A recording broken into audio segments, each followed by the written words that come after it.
He sat on the cold sidewalk, wet from the rain, and kept his eyes on a door. The detective could have driven past, but something made him stop. A few hours later, they were walking through dark basements, opening doors behind which children were shivering. Write in the comments where you are watching this story, because sometimes the hero comes when you least expect it, and he can be on all fours.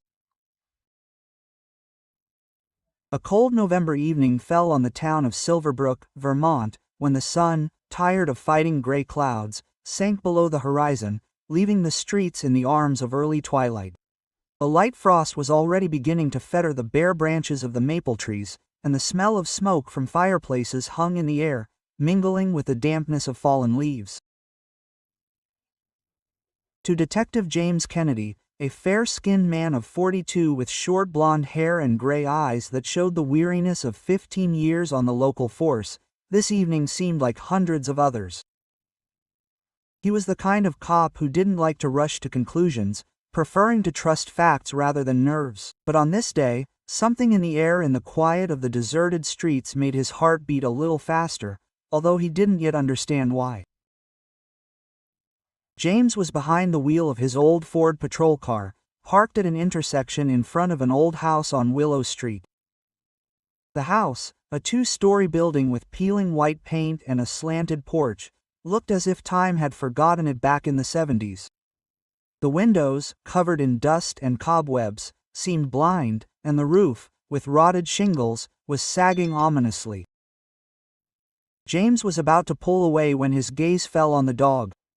A large German shepherd with thick, dark honey-colored fur sat on the sidewalk in front of the house. His name would later be Arga, but at that moment he was just a dog whose amber eyes stared unblinkingly at the front door of the house, as if it hid a secret known only to him. Arga did not move. His ears were alert. His body was tense, like a sentry on duty. James rolled down the window. Cold air rushed into the car, bringing with it the smell of wet earth. "Hey, buddy, what are you looking at?" he called quietly, leaning towards the window. The dog did not move. Its gaze remained fixed on the house. The traffic light changed to green, and James drove on. But the image of the dog did not leave his mind. He knew the habits of working dogs. He had been on a couple of dog handler missions when he was younger, and this dog didn't act like a stray looking for food, but like someone who knew more than he let on. Something about his still stance, his stubborn attention to the old house, struck a chord with James's instincts, the same ones that had helped him notice things others had missed. The next day, he deliberately took the same route. Arga was there, in the same place, with the same still concentration. His amber eyes were still boring into the door of the house. James parked and got out, adjusting his dark blue jacket with the Silverbrook police insignia. His blonde hair, slightly streaked with gray, moved in the wind, and his gray eyes scanned the street. No one, no people, no cars, no sign of the dog's owner. Arga turned his head slightly, noticing James, but then returned to his observation, as if to say, "It's none of your business, but since you're here, don't bother me." "Where's your master, boy?" James asked, coming closer. His voice was soft, but there was a wariness in it. Arga tensed, his ears twitched, but he didn't move away, only letting out a low, almost inaudible growl, as if warning. James stopped a few steps away. His gaze moved to the house. The windows were dark, the porch was overgrown with weeds, and the rusty mailbox was leaning sideways, as if tired of holding up. Rumors circulated in Silverbrook about the house on Willow Street. Teenagers scared each other with ghost stories. Locals talked about strange sounds at night, but police checks never found anything.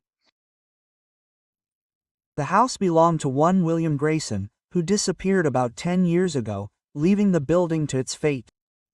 But now, standing in front of him, James felt a chill run down his spine. Something was wrong. On the third day, he found himself back at the house, turning onto Willow Street almost unconsciously. Arga was still there, his fur glistening in the dim light of the street lamp. His eyes were fixed on the door. James parked, his fingers tapping nervously on the steering wheel. He couldn't explain why this dog had grabbed him so, but his instincts, honed by years of service, screamed that something was wrong. He got out of the car, his boots crunching on the gravel, and called Argad's name again. He had thought of the name himself, and it suddenly fit. "What are you guarding here?" The dog looked at him. Its amber eyes met his for a second. And in that moment, James felt something inside him tighten. It wasn't fear, but a strange feeling, as if the dog knew more than he did. Arga turned back towards the house again, letting out a soft whine, almost pleading. On the fourth day, the weather turned bad. Rain lashed down on Silverbrook, turning the streets into mirrors of puddles, and the wind howled, as if trying to drive everyone off the streets. James didn't think Arga would survive this weather, but as he drove past, he saw him, wet and shivering, but still sitting at his post. His fur was plastered to his body, his ears were flat, but his eyes were fixed on the house. That was the last straw. "That's enough, boy," James muttered as he parked the car. He stepped out into the rain, his jacket immediately soaked through, and his blonde hair plastered to his forehead. "You'll freeze to death." He crouched down next to Arga, holding out his hand. The dog looked at him, his amber eyes glittering in the headlights, and he let out another soft whine before turning back towards the house. James followed his gaze. The door, slanted and peeling, seemed ominous in the light. He stood up, his hand instinctively going to his holster, though he didn't know why. The street was empty, but the silence felt heavy, as if the house were breathing, watching them. Back at the station, James brought up the subject over dinner in the break room. His partner, Officer Lucas Davis, a fair-skinned guy in his 30s with short blonde hair and cheerful blue eyes, grinned as he bit into a sandwich. "What, you're a ghost hunter now?" he teased. His voice was light, but there was a flicker of genuine curiosity in his eyes. "The dog outside the house? Maybe it's just waiting for the mice to run out." "It's not just a dog," James replied. His gray eyes were serious. "It knows something. I can feel it." Sergeant Emma Wilson, a fair-skinned woman in her 50s with a neat bun of gray hair and warm brown eyes, put down her mug of coffee and frowned. "That house on Ulla Street," she said. Her voice was calm but thoughtful. "It's been empty for about 20 years. The owner, William Grayson, disappeared after some row with the city council. We've checked it a couple of times, but there's nothing there but dust and rats." "Then why is there a dog there every day?" James asked, his fingers tapping the table. "She's not just waiting, she's watching." Emma shrugged, her expression softening, but there was a flicker of worry in her eyes. "If your gut tells you something, apply for a warrant," she said. "But you know how it works. Without concrete evidence, it's going to be difficult." James nodded, but he knew that a warrant to search an abandoned house without a clear reason would take time he probably didn't have. He couldn't explain why this feeling was gnawing at him inside, but the image of the macaws, wet and shivering in the rain, was nagging at him. The next morning, Silverbrook was covered in frost, turning every leaf into a shard of crystal. James drove to Ulla Street again, his breath puffing out in clouds of steam in the cold air of the car. But this time, Arga wasn't on the sidewalk. James felt his heart skip a beat. He parked, got out, and immediately spotted the dog. It was standing by the rusty gate that led to the house. Its paws were spread wide, its tail was taut, and a low, menacing growl was rumbling from its chest. James approached slowly, his boots crunching on the frozen grass. "What is it, Marga?" he asked quietly. His voice was soft but wary. The dog barked sharply. His voice cut through the silence and he ran down the overgrown path to the porch. He stopped at the door. His claws scraped against the rotted wood as if he was trying to force it open. This wasn't random behavior. This was intentional. James felt the adrenaline rush through his veins. He glanced around the street. Empty. Only the wind rustled the bare branches. His hand went back to his holster and his gaze slid around the house. The windows were dead, but something in their emptiness seemed alive, as if they were watching him. "Did you find something?" he muttered, looking at Arg. The dog looked at him, his amber eyes full of determination, and he clawed at the door again. James got back in the car and texted Emmy. Search warrant needed for 119 Ulla Street. Possible activity indicated by dog. He knew he sounded crazy, but he didn't care. Arga knew something, and James wasn't about to ignore it. That evening, he returned to the house with a bowl of water and a piece of ham from the refrigerator. Arga was sitting on the porch, his fur shining the same color as the streetlight. His eyes were still glued to the door, but he looked calmer now, as if he sensed his mission was nearing completion. James sat down next to him, his heart pounding, even though he tried to keep his temper under control. "Okay, kid," he said, gently stroking the dog's damp fur. "Let's see what you've found here." Arga looked at him, his amber eyes flashing, and he let out a short, sharp bark, clawing at the door again. James stood up, his gray eyes scanning the house. He knew he couldn't get in without a warrant, but his gut was screaming at him to wait no longer. He radioed for backup, telling Emma there was suspicious activity outside a house on Ulla Street. 20 minutes later, Lucas and another officer pulled up. A young, fair-skinned woman named Sophia Clark with long, blonde hair pulled back into a braid and sharp green eyes. "Are you seriously coming here for a dog?" Lucas chuckled as he stepped out of the car. His blue eyes sparkled with amusement. "What did he tell you?" "Nothing," James replied. His voice was firm. "But he knows more than we do. Look at him." Lucas whistled, looking at Arg, who was now standing by the door, his paws shifting impatiently. Sophia came closer, her expression serious. "He's here for a reason," she said. Her voice was quiet but confident. "I've seen dogs like this before. They don't make mistakes." Emma Parisi confirmed that the warrant would be ready by morning, but James couldn't wait. He pulled out his flashlight, shining it onto the porch. The door was ajar, barely noticeable, but enough to indicate that someone had been there recently. Arga squeezed through, his claws clicking on the wooden floor inside. James motioned to Lucas and Sophia to stay. "Stay here," he said, his gray eyes narrowed. "If anything goes wrong, call for backup."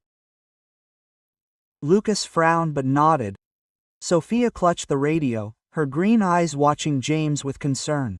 He walked into the house, Arga ahead, his nose pressed to the floor, as if sniffing for a scent. The inside smelled of mildew and something else, something metallic, like rust.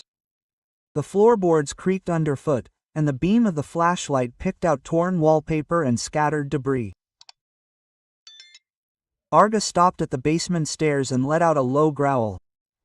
"What's up, boy?" James whispered. His heart was beating faster. The dog came down. His steps were sure but cautious. James followed, his hand on his holster. The basement was dark, damp, smelling of earth and something sour. Arga stopped at the far wall, where an old wooden panel stood, almost merged with shadow. He scratched it. His claws left deep furrows. James came closer. His fingers felt the panel. It was pliable, not secured.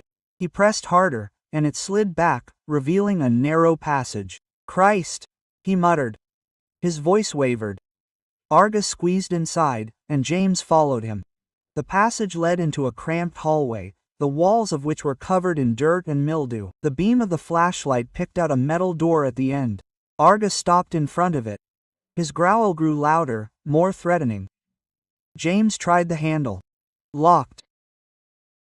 He knocked. His fist hit the metal with a booming sound. "Is anyone there?" he shouted, trying to keep his voice even. Silence. And then a faint, barely audible sound, like a rustle. Arga barked. His voice echoed off the walls. James hit the door again, harder. "Silverbrook Police. Open up now." Quote. The door creaked, and a child's voice came from inside. Shaky, but clear. "Please help." James felt his blood run cold. He called Lucas and Sophia on the radio. His voice was sharp.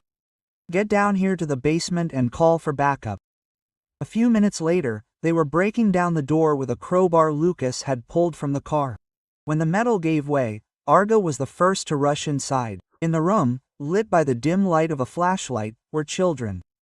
23 children, aged between 5 and 14, fair-skinned, with dirty faces and frightened eyes. They huddled together in a corner. Their clothes were torn, and their bodies were shaking from the cold and fear. Some were holding hands, others were looking at Arga as if he were a savior. "It's okay," James said. His voice was soft but firm. "You're safe." The youngest boy, skinny, with tousled blonde hair and blue eyes, stepped forward. His voice was shaking. There, in the other room, Arga was already tearing himself away. His nose was on the floor again. James nodded to Sophia, who began to calm the children. Her green eyes were full of compassion. Lucas stayed with her, and James followed the dog.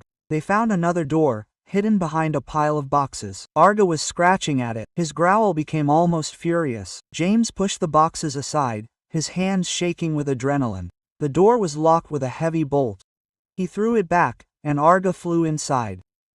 There was another girl there, about 10 years old, with long blonde hair and big gray eyes full of tears. She was sitting on the floor, her knees pulled up to her chest. Arga walked up to her, licked her hand, and she hugged him, burying her face in his fur. "Thank you," she whispered. Her voice was barely audible. James sat down next to her, his heart clenching with pain and relief at the same time. "What's your name?" he asked softly. "Emily," she answered. Her eyes glittered in the light of the flashlight. "Emily Blake." "Emily, you're doing great," he said. His voice was warm. "We're going to get you out of here." Reinforcements arrived within 10 minutes. Police officers, paramedics, and social workers filled the house. Their footsteps echoed in the empty rooms. Children were led away to warm cars, wrapped in blankets. Arga walked among them. His amber eyes followed each one carefully, as if checking if everything was okay. James watched him. His gray eyes were full of respect. This dog, this nameless stray, had saved 23 lives. Without him, they might never have found this basement. At the station, James reported to Emma what had happened. She listened in silence, her brown eyes wide, her fingers fiddling nervously with the edge of the table. Quote, "You mean it was the dog?" she asked, her voice full of amazement. "Not just the dog," James replied. His blonde hair was still damp from the rain. Arga knew something was wrong. He wasn't giving up. Emma nodded, her face softening. Quote, "Then we have to take care of him," she said, "and the children." Silverbrook was abuzz with news in the days that followed. The local newspaper, the Silverbrook Times, ran a story with the headline, "Dog Hero Saves 23 Children." The photo showed Arga sitting next to James, his amber eyes looking straight into the camera, and James with a small smile on his hand on his back. Residents of the city came to the station, bringing food and toys for the children, and bags of food and new collars for Arg. One woman, an elderly fair-skinned lady named Martha King, with gray hair and kind blue eyes, offered to shelter the dog. "He deserves a warm home," she said, stroking Arg on the head. "And I know how to take care of such heroes." James agreed, but on the condition that he would visit Arg. He had already become attached to the dog, who had become more than just an animal for him. He and Martha agreed that Arg would live with her in a cozy cottage on the outskirts of Silverbrook, where there was a large garden and plenty of space for walking. A week later, James received a call from a social worker, a fair-skinned woman named Laura Hayes with short blonde hair and warm brown eyes. She said that all the children had found shelter. Some with relatives, some in foster families. Emily Blake, the girl from the last room, was sent to live with her aunt in the nearby town of Riverdale. Laura added that the kids were always asking about Arg. Quote, "They call him their angel," she said. Her voice was warm. Quote, "They want to know how he's doing." "Tell him he's okay," James smiled, looking at Arg, who was lying at his feet in the station, chewing on a bone given to him by someone from the neighborhood, better than ever. On Saturday, James brought Arg to the local community center, where there was an event for children. When they walked in, the room exploded with joy. Children, some still pale-faced but already smiling, ran up to Cargo, hugging him, stroking his fur. Emily, now dressed in a clean sweater and jeans, was the last one to arrive. She knelt down, her gray eyes shining, and wrapped her arms around the dog, whispering, "You found us. I knew you'd come." Arga licked her cheek, his tail wagging slowly. James watched them, his throat tight with emotion. He remembered how it had all started, with the dog alone in the rain, with a stubborn look in his eyes that wouldn't let him pass. If he hadn't stopped, if he hadn't trusted Arga, these children might have been left in the dark forever. That evening, he sat at his desk at the station, looking at a child's drawing pinned to the wall.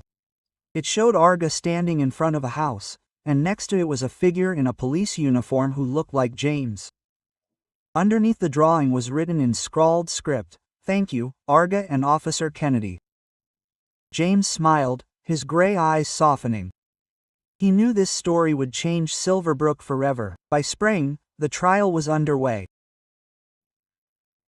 The man arrested that night was Henry Smith, a fair-skinned man in his 50s with thinning blonde hair and cold blue eyes. He was charged with kidnapping, false imprisonment, and child abuse.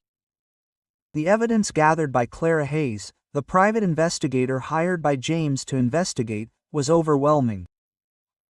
The surveillance footage found in the basement, the documents linking him to the underground network, and the children's statements. Emily, despite her age, gave a clear statement. Her voice was steady, though her hands shook. Arga, of course, did not testify in court, but his role was mentioned in every testimony. When the verdict was handed down, life without parole, Silverbrook breathed a sigh of relief. That evening, James drove Arga to the hill above the town, where he could see the valley below. The lights of the houses twinkled below like stars falling to earth. Arga sat next to him, his fur rustling in the wind, his amber eyes looking into the distance. Quote, "We did it, buddy," James said quietly. His voice was full of gratitude. Quote, "You did it." Arga turned his head. His gaze was calm, almost understanding. They sat like that for several minutes, breathing in unison, until the sun sank below the horizon. By summer, the house on Willow Street had been torn down. In its place was a small park with swings, benches, and a young avenue of maple trees. At the opening, the mayor, a fair-skinned woman named Anna Cross with long blonde hair and soft blue eyes, gave a speech. She spoke of the courage of the children, of Arga's loyalty, and of how James Kennedy had become a hero to the town. A bronze plaque beneath the maple tree read, "In memory of the 20 children saved by the courage of Officer James Kennedy and a dog named Arga, Silverbrook, November 2024. The children who were able to attend stood in the center of the park, holding hands. Emily was among them, her gray eyes shining as she petted Arga. James stood to the side, his blonde hair glistening in the sun, his face calm but proud. When she finished speaking, she called him over to her. Quote, "This city owes you a debt of gratitude," she said, her voice shaking with emotion. "In front of you both." Quote, the crowd applauded, and Arga sat on the grass, lazily wagging his tail, as if he didn't understand what all the fuss was about. James smiled. His gray eyes met Emily's, and she nodded at him. Her face lit up with gratitude. Life in Silverbrook was slowly returning to normal. James was patrolling the streets again, dealing with petty thefts and neighborly disputes. But now everything was different. He felt part of something bigger than just a job. Arga became his shadow, often accompanying him on walks around town, where the locals greeted the dog like an old friend. Children he had saved sometimes sent letters and drawings, and James kept them in a drawer in his desk.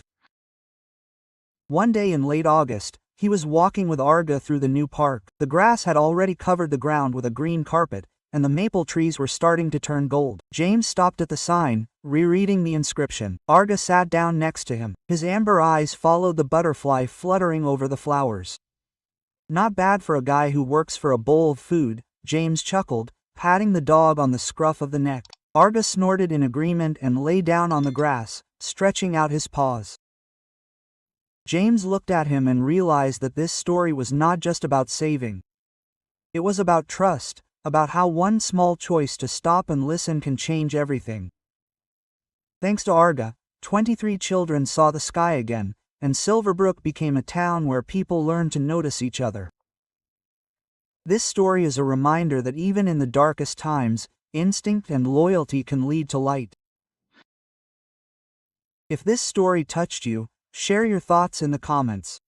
Do you believe that animals can be heroes? And if you saw a dog staring at an abandoned house, would you stop? Tell us what city you are from and subscribe to our channel so you don't miss new stories about those who changed the world. They found them where no one else did. I was looking for. And it all started with a dog who simply refused to turn away. If you believe that real heroes can walk on 4 legs, like and share this story. Because sometimes all it takes to save someone is tireless loyalty.